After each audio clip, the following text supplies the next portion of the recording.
is a town with pretty strapped financial resources. Are there mechanisms for Community Wind Farm to financially support the town's participation in this process? Legal fees, independent wildlife studies, etc.?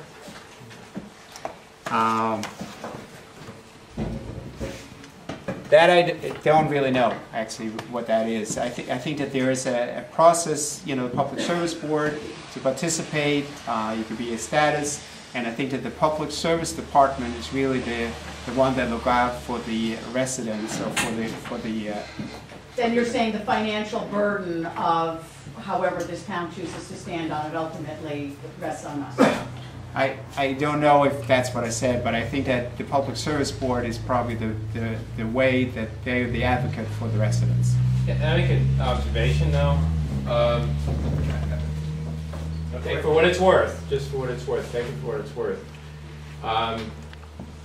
Different towns that, when confronted with these types of questions, these types of issues, have made a whole variety of different choices. Some have opposed, some have supported, and so forth. The ones that have, basically pursued it to the point where they could make a decision, have generally tried to negotiate with the developer. Now, that could be a term. That could be part of the terms of the town's negotiations. If the town wanted to sit down and negotiate some kind of an agreement going forward with the developer, perhaps that could be part of the negotiations that the town could propose. There are a whole variety of things that could be in there. Right now, since so much of this is still up in the air, the town could be negotiating locations of turbines, numbers of turbines, sizes of turbines.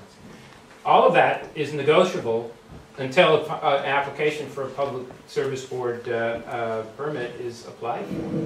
And if the town were inclined to want to engage in a negotiation, I don't see why the town couldn't also ask that question as well.